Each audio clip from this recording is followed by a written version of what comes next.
오늘 만남의 사장 두 번째 시간입니다. 그래서 오늘은 제가 가장 만나보고 싶었던 우리 심용환 작가님 모신 다음에 같이 얘기해보는 시간을 좀 가져볼까 합니다. 요번에 책을 또 쓰셨다고 광고하러 나오시겠다 그래가지고 잘 됐다. 그래서 한번 같이 책이랑 그 다음에 작가님에 대해서 얘기해보는 시간 갖자라고 해가지고 저희가 부탁드려가지고 이렇게 오시게 됐습니다. 반갑습니다. 아유, 영광입니다. 네. 한번 참 보고 싶었는데. 저도요. 아까 보기 싫었다면서요. 보고 싶었습니다. 내가 분명히 이게, 야, 이 카메라 보니까. 그럼 누구나 알고 계실 테지만 우리 심용환 작가님에 대해서 저희가 자기소개로 혹시 모르시는 분이 또 계실 수도 있죠. 아이, 대부분 모르시겠죠, 뭘. 그렇지 네, 않습니다. 무슨 말씀이세요. 그래서 스스로 자기소개를 하는 걸 좀 들어보는 시간을 가지겠습니다. 저는 그냥 역사 연구하고 역사책 쓰는 사람, 뭐, 요 정도가 적합한 것 같아요. 그러니까 사실은 그냥 정체성은 역사 연구.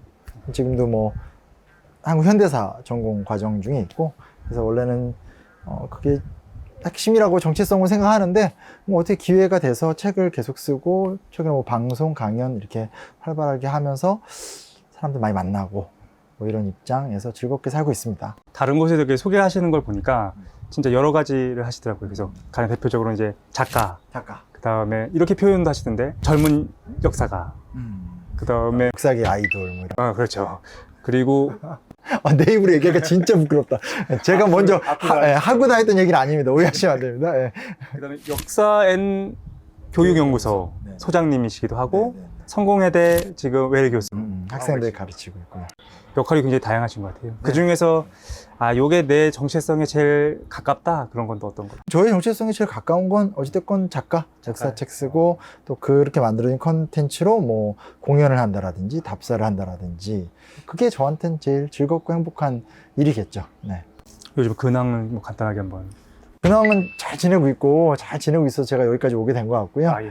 최근 얼마 전에 책 내가지고 뜻하지 않은 뭐 반응 속에서 감사하게 지금 제가 최 사장님과 함께 평창동의 산자락에서 굉장히 기분이 좋고요. 산꼭대기에 지금 있습니다. 네네. 이렇게 풍광이 좋은지 몰랐습니다. 네. 저희가 먼저 1부에서는 책 중심으로 좀 얘기를 하고 그다음에 이제 이 책을 쓰게 되신 작가님에 대해서는 이제 2부에서 조금 더 자세하고 깊숙이 한번 좀 얘기해 보도록 하겠습니다. 네. 어쨌든 책 얘기가 딱 나왔으니까 우선은 뭐 1페이지 한국사 365 네. 맞죠, 그죠? 네. 근데 어떤 분은 원페이지라고도 하시고. 그렇네. 그렇군요. 굉장히 구성이 좀 독특해요. 네. 그래서 365가지의 주제 한국사와 관련된 개념들을 다루고 있고 주일로 끊었습니다. 그래서 월요일에는 뭐 사건, 화요일엔 인물, 뭐 장소, 유적, 문화, 그 다음에 이제 학문 철학, 그 다음에 명문장 이렇게 돼 있었는데 재밌게 쉽게 잘 읽을 수 있게끔 좀 쓰신 것 같아가지고 우선은 어떤 책인지 그 작가님의 입으로 한번. 그러니까 한국사 365라고 말은 했는데 제 입장에서는 한국에 관한 거의 모든 것 약간 그런 컨셉이었어요. 일종의 백과사전. 이 책을 보고 나면 적어도 한국과 관련된 거의 모든 얘기는 좀 기본적으로 다 알 수 있게끔 그게 저의 목표였었고 그래서 뭐 어떻게 구성을 하지 하는 데 있어서는 한번 좀 요일별로 끊어서 보자 뭐 이렇게 해서 그냥 주제별로 나누면 괜찮지 않을까 해서 이제 7개로 말씀하신 대로 나눴고요. 의외로 이렇게 편차를 조절하는 게 좀 많이 힘들었어요. 그래서 사람 이야기, 뭐 역사 사건은 줄여야 되고 그에 비해서 이제 뭐 장소니 뭐 인물이니 이런 건 또 좀 이렇게 어떻게 보면 최대한 막 찾아내서 채워야 되고 그런 식의 어떤 배율 조절하는 게 좀 힘들었는데 그렇네요. 생각해보니까. 왜냐면 역사 그러면 사건하고 인물에 대한 이야기가 사실 많을 거고. 그렇죠. 그래서 그걸 다 이렇게 좀 조절하는 게 좀 많이 힘들었고요. 그리고 사실 제일 큰 시도는 이게 약간 반성처럼 계속 얘기하고 다니는 건데 그 전까지는 내가 얘기를 좀 쉽게 해서 좋은 얘기를 잘 알려드려야지. 이게 저의 굉장히 계몽적이었던 권위주의적이었던 티는 안 냈지만 내 안에 그런 게 되게 이렇게 바뀌었던 것 같아요. 세상 꼰대네. 저 오늘 뵌지 2시간도 안 됐는데 근데 그런 게 있던 것 같아요. 그러니까 소위 말하는 전공자라는 과정 어떤 그런 태도 뭔가 나는 이걸 연구했고 내가 배운 거를 잘 가르쳐줘야지 이게 되게 강했던 것 같아요. 근데 그것의 한계를 작년 초부터 굉장히 좀 심각하게 느끼고 있었고 진짜 역사책 쪽은 되게 불친절하다. 좀 내 얘기 들어볼래? 그러면 나는 좀 현대사 알고 싶어 하면 일단 구석기부터 배워봐. 뭐 이런 식이잖아요, 이 책이. 그래서 굉장히 우리가 오만한 행동을 하고 있었구나에 대한 반성의식도 컸었죠. 이제 컸었어요. 그래서 그러면 좀 안 되겠다. 그러면 어떻게 할까? 역사학자들이 가장 기본적으로 갖고 있는 참 기본 태도, 시간을 다 잘라보자. 그리고 네. 공간을 한번 좀 집어넣어보자 해서 나오게 된 거여가지고, 저로선 되게 그 기존의 오랜 시간 동안 적셔왔던 어떤 그런 문화에서 좀 벗어나게 되는 첫 책이기도 했었어요. 가장 큰 걸 버리셨네요. 왜냐면 역사에서 기본이 이제 서사 구조, 맞아요. 시간성인데 사실 그게 보통을 살아가는 사람들한테 너무 부담스러운 거죠. 야, 시간성으로 돼 있으니까 처음부터 끝까지 다 봐야지. 맞아. 근데 그걸 버리는 건 사실은 역사에서 가장 핵심을 버리는 거지만 그걸 버림으로써 좀 뭔가 새롭게 변화를 주셨다. 네. 이렇게 좀 이해가 됐습니다. 그래서 사실은 좀 정말 쉽습니다. 그러니까 왜 쉬운지 좀 알 것 같아요. 왜냐면은 그 거대한 시간적 흐름이라는 것이 빠지고 개개의 개념들이 나. 맞아요. 맞아요. 그러니까 이렇게만 말씀드리면은 좀 이제 보시는 분들은 뭐 도대체 어떤 건지 감을 못 잡으시니까 그러니까 아주 첫 페이지부터 좀 보면은 위화도 회군이 이렇게 딱 나왔어요. 위화도 회군. 첫 번째로 뭘 넣으려면은 사실 가장 고민이 되잖아요. 왜 하필이면 위화도 회군을 쓰셨습니까?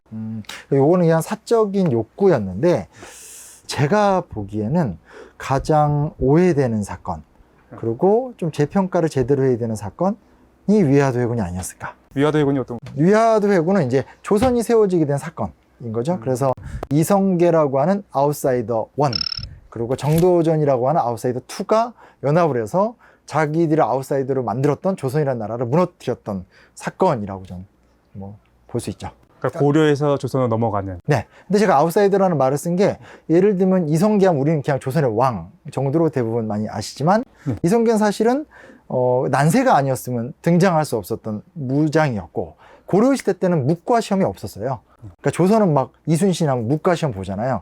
근데 고려는 묵과 시험이 없어요. 그러니까 고려사 관련 기록 보면 되게 웃긴 게 뭐냐면, 저작거리에 나가서 힘쓰는 자를 데려와서 군사로 삼았다, 이렇게 나와요. 아, 진짜요? 멋있네.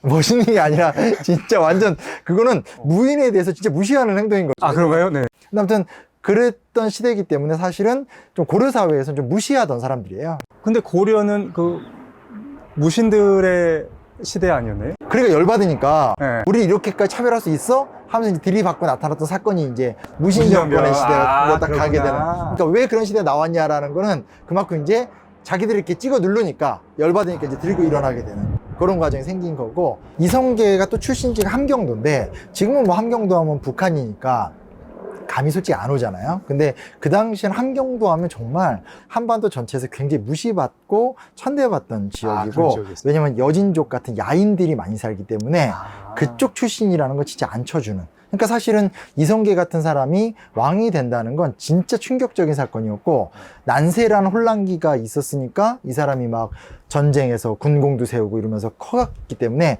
왕이 될 수 없는 사나이가 이제 그렇게 성공한 거고, 정도전 같은 경우도 첩의 아들이에요. 아, 네. 예, 근데 조선은 첩의 아들이면 이제 과거에 아예 문과 시험을 못 보는데, 이제 고려였으니까 문과 시험을 볼 수 있었어요.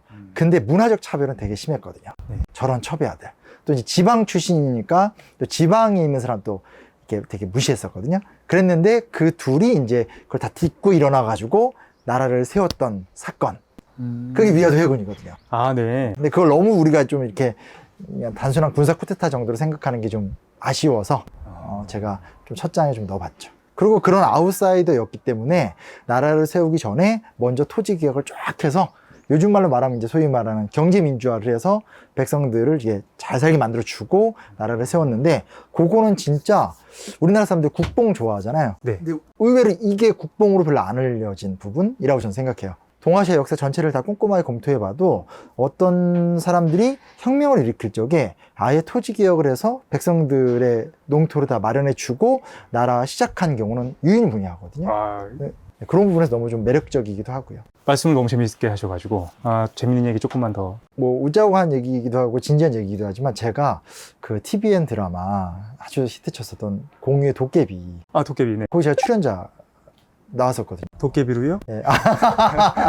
거기 이제 스페셜 방송에서 도깨비를 설명하고 도깨비는 매미를 좋아합니다. 뭐 이러면서 아주 그 방송 초짜 때 지금 보면 되게 부끄러운데 한번 나왔었는데 완전 잊고 있다가 이 책을 쓰면서 뭔가 좀 진짜 이렇게 평범한 사람들이 가장 소중히 여겼던 주제가 뭐가 있을까라고 생각을 하다가 가만히 생각해 보니까 사실은 이제 평범한 민중들이 되게 염원했던 것들은 내 가정의 행복, 그리고 어떤 그런 역병의 창궐에서 우리 가족이 살아남는 거, 이런 것들이 오히려 큰 거잖아요. 그래서 집집마다 뭐 삼신할매가 있다라든지, 그리고 뭐 우리 마을에 애군을 방지하기 위해서 도깨비가 있다라든지, 그런 것들이 이렇게 떠오르면서, 그래서 제가 이 책에다가 도깨비, 저승사자, 삼신할매 이런 거 다 넣어놨습니다. 네, 그래서 아마 얼마 전에 넷플릭스에 지금 도깨비가 다시 지금 나와서 많이 보고 있는데 제 책하고 곁들여 보시면 되게 재밌지 않을까. 이게 좀 뭔가 좀 더 재밌는 거죠. 뭐 어른들이 듣기에 야, 우리 역사가 이런 거 있었어? 막 그 좀 재밌는 거 하나 없습니까? 몸빼로 세상에. 갈까요? 몸빼로 갈까요? 몸빼요? 몸빼는 이제 그 시골 가면 입는 그 몸빼 바지 나이롱. 네. 근데 그게 이제 저는 그냥 편해서 입는다라고 솔직히 생각을 했었었는데 자료를 찾아보고 뭐 하다 보니까 몸빼가 이제 일제 식민지 때 강요된 문화였다라는 거죠.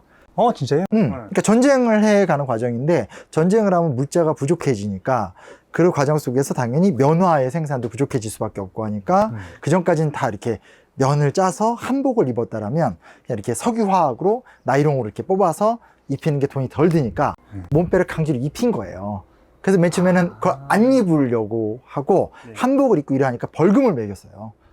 그래서 어쩔 수 없이 몸빼를 입게 된 건데 더 놀라운 사실은 뭐냐면 그 몸빼라는 게 몸빼를 되게 싫어했던 이유 중에 하나 뭐였냐면 몸매가 드러나서. 몸빼를 입으면 몸매가 드러난다고요? 그 당시 기준으로. 그러니까 그 당시에는 한복을 입고 여성들이 이렇게 다 가리고 일을 했는데 다리가 이렇게 있구나. 네, 몸빼로 하면 네네. 다리 모양이 보이잖아요. 그래서 이런 망측한 옷이.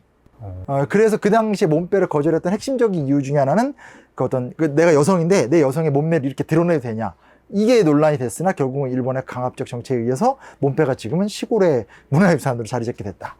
그렇군요. 그리고 그것도 재밌어요. 그 여기다가 경천사지 10층 석탑 네. 써놨는데 이러면 이제 석탑 얘기를 하면 표정이 다들 안 좋아지는데 왜요? 석탑이?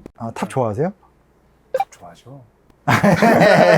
에이, 좋아할 리가 없는데. 그 경천사지 10층 석탑 보면 다들 당황해하고 그거 말고 그냥 국립중앙박물관에 가보면 거기에 이제 세워진 10층짜리 석탑이 경천사지 10층 석탑이거든요. 그러면 그 경천사 10층 석탑이 아마 우리가 봤었을 때 그냥 시각적으로 한국에 존재하는 한국인이 만든 탑 중에 제일 멋있을 거예요.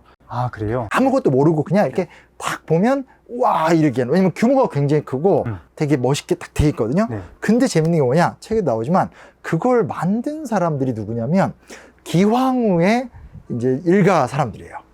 근데 그 기황후가 뭐냐면 그 고려 말에 우리나라 고려 여성이 강제로 끌려갔다가 이씨 여인 한 명이 눈에 띄어서 나중에 원나라 황실의 황후까지 됐었던 그래서 기황후라는 드라마가 하지원 씨가 주인공이 돼서 엄청 떴어요. 근데 그 드라마에서 보면 굉장히 그 기황후가 훌륭한 여성으로 나오거든요. 그 드라마가 좀 그 판타지인가요? 아니면 역사적 사실을 배경으로? 역사적 사실을 이만큼 넣고 99% 상상으로 만든 우리나라의 평범한 사극이죠. 그렇군요. 근데 이제 실제로는 그 기황후 집안이 다 철저한 친일파 집안이에요. 원나라 황실에 충성하는. 그래서 그 사람들이 자기 집안 되게 잘 되게 해달라고 만든 탑이에요.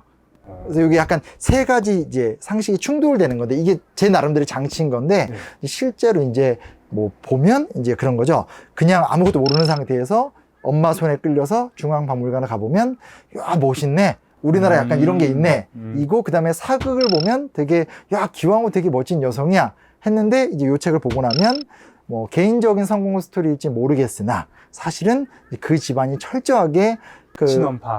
완전히 그 요즘 말하면 친일파처럼 몽골에 싸바싸바 하면서 성공을 하고 그걸 더 잘 되게 해달라고 만든 탑이 그 경천사 10층 석탑이라는 거죠.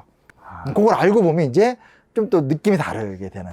그래서 탑 얘기도 좀 넣어놨어요. 그래서 뭐 탑 얘기가 많이 나오더라고요. 네, 사실 그래서 그것만 좀 이렇게 쭉 추려서 보기도 하고 막 그랬어요. 약간 그런 재미 드리고 싶었거든요. 그러니까 불국사 여기 이제 불국사 얘기 나오는데 불국사 하면 그냥 좋다. 뭐가 좋아? 그러면 아 좋아 이렇게 끝이잖아요. 아니면 이렇게 절이야, 좋아.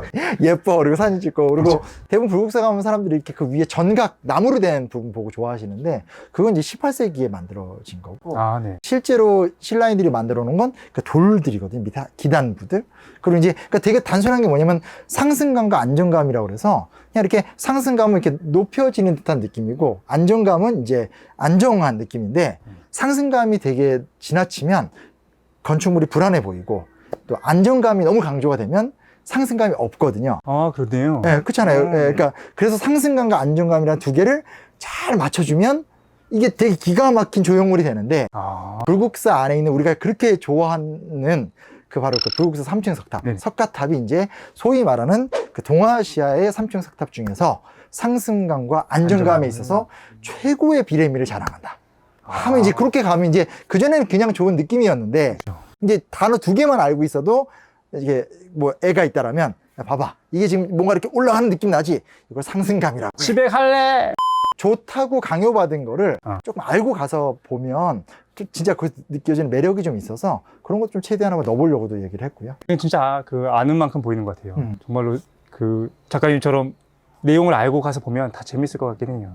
작가가 자기 책을 쓰다 보면은 요번에 정말 잘 썼다 그런 부분이 있잖아요. 그 때문에 그 원픽 책은 전체적으로 너무 다 잘 써서 예. 편집 아니 그러면 그거보다 요거를 소개해 드릴게요. 아, 네. 잠깐만 364일에 8호 감방의 노래라는 게 있는데 네. 이게 그냥 제가 읽어드리면 되나요? 어떡하죠? 그 작가님 목소리를 한번 들어보시면 이건 일단은 제가 쓴 글은 아니고 8호 감방의 노래 가사를 한번 읽어드릴게요. 이게 진중이 일곱이 진흙색 일복 입고 두 무릎 꿇고 앉아 주님께 기도할 때 접시 두 개 콩밥덩이 창문 열고 던져줄 때 피눈물로 기도했네 피눈물로 기도했네 대안이 살았다 대안이 살았다 산천이 동하고 바다가 끓는다 대안이 살았다 대안이 살았다 요런 내용이에요. 아, 네. 요거는 이제 그냥 이렇게만 들으면 이게 무슨 내용일까 이렇게 생각하실 수 있는데 요 내용은 우리가 잘 알고 있는 이제 유관순 열사와 함께 이제 갇혔던 그 당시 소녀들이 있죠. 여학생들이 3.1운동 당시에 갇혀있던 팔봉방 옥사에 시각장애인으로 3.1운동에 참여하셨던 신명철 씨가 계세요. 근데 그분이 이제 그때 같이 우리 쉽게 말하면 관순이랑 뭐 이렇게 해서 8명이서 같이 이 가사를 짚고 그래서 이걸로 노래 부르고 그리고 만사운동 했다는 기록인데 이걸 그 할머니가 돌아가시기 전에 자기 아드님한테 넣어서 이렇게 가사를 써서 주셨고 재작년인가 이 가사가 이제 처음 세상에 공개가 됐습니다. 아, 재작년이요? 네. 그래서 역사책 중엔 요 얘기가 이렇게 들어가 있는 건 제 책밖에 없다. 아, 정말요? 그리고 되게 의미도 있고 따끈따끈한 따끈따끈한 이런 거 야. 반영하기 쉽지 않거든요. 네네. 예. 근데 이게 지금 아마 유튜브나 인터넷 쳐보시면 요걸 갖고 노래로 만드신 분들이 계세요. 네. 그래서 참 이게 좀 작년에 만들어진 노래들인데 들으면 그 영화 한거 같은 데서 이제 유관순 열사 얘기 잘 나왔잖아요. 근데 되게 좀 이 사람들이 어떤 마인드로 이런 행동을 했을까? 그걸 지금 잘 알 수 있는 그런 그래서 소개해놓고 되게 마음이 뿌듯했었죠. 그것도 때마침 지금 서대문 연못소의 그 여옥사가 복원됐어요. 네. 그래서 그렇게 여성 수감자들이 어떻게 생활했는지도 가서 좀 볼 수가 있어요. 그래서 보시고 그냥 서대문 연못소 한번 거기 가서 봐도 좋고. 보세요. 그러니까 저는 이제 역사 연구하는 사람들은 시간 이야기거든요. 이거 시간은 눈에 보이지 않잖아요. 이렇게 글이나 말로밖에 전달이 안 되는데 돌아다니면 다 공간들밖에 안 남아있고 그래서 이 두 개를 좀 어떻게 하면 이렇게 접촉시킬까? 만들까? 시간 공간을 뭔가 이렇게 막 뭐 나름대로 예. 네, 혼자 그런 상상을 많이 했어요. 근데 그 중에서 책의 은연중에 제일 많이 스며들어 있는 게 통영이에요. 통영. 그 유명한 통영. 근데 그게 왜냐면 제가 뭘 많이 하고 싶어서도 있지만 통영이라는 곳이 되게 이렇게 문화자산이 많은 곳이거든요.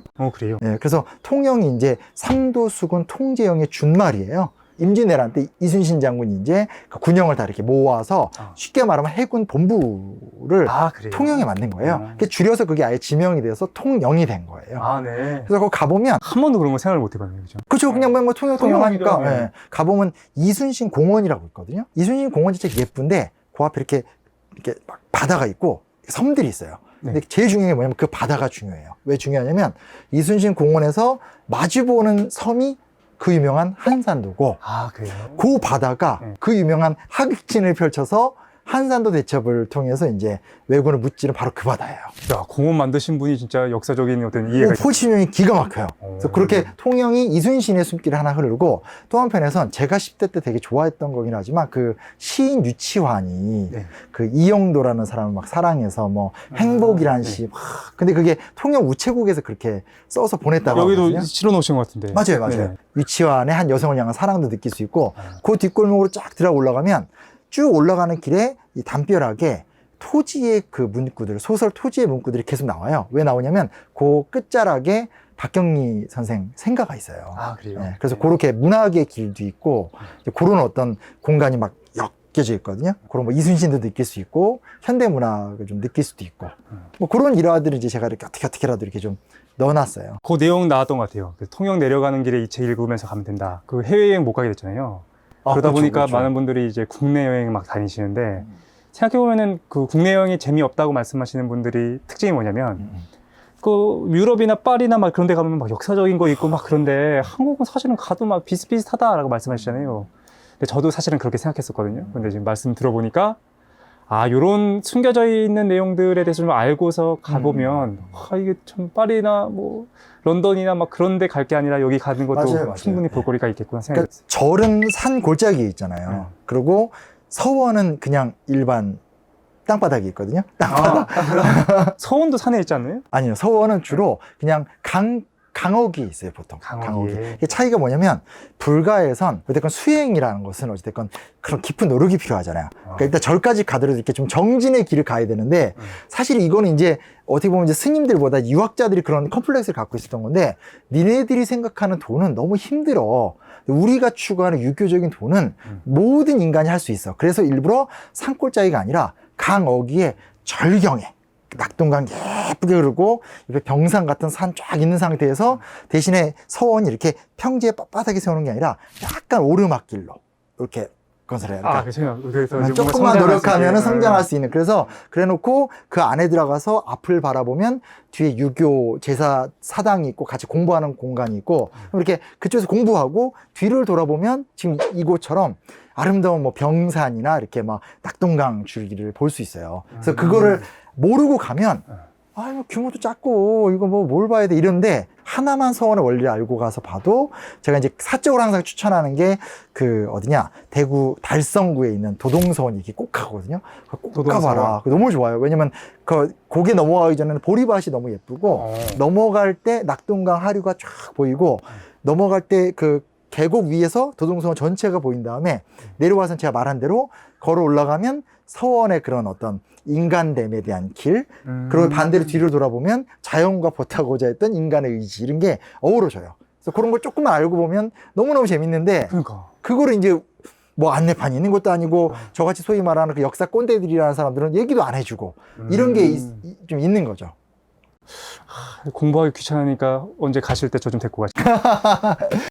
더군다나 우리나라의 건축은 그러니까 뭐 중국이나 일본은 되게 이렇게 위용을 드러내는 분야라면 한국식 건축은 방향을 정해주는 거지 공간 자체가 그 자체로 막 넋이 나게 와 멋있다 이걸 지향하지 않아요. 그러니까 그냥 보면 재미가 없는 거죠. 그냥 보면 야 중국 자금성 와 이러고 막 일본 가보면 막 조그만 정원에 별거 다 있고 아 이러는데 근데 우리는 그게 아니라 거기 들어가서 내 시선을 돌려서 자연을 보면 대나무나 산 가운데서 아 이 거대한 자연 속에 나란 이런 거거든요. 근데 이게 어려운 얘기가 아니잖아요. 그러니까 뭔가 인위성을 좀 억제한 다음에 그러니까 자연과 조화를 이루는 게 동양의 특징이라기보다는 한국의 특징이라고. 더 한국적 특징인 거죠. 그래요? 그냥 그 공간에 들어갔을 때 내 마음과 내 시선 딱 두 개만 있으면 되고 가서 조금만 말을 약간 줄이고 한 5분만 이렇게 있어도 되게 기분 좋아지고 저도 병산서원 가서 애들은 그냥 앞에서 막 놀고 저랑 와이프는 그냥 편안하게 그냥 병산만 한 2시간 바라보고 와도 너무 영혼이 막 풍요로워지고 그런 게 있어요. 그런 서원들 중에 유네스코에 들어간 11개 있거든요.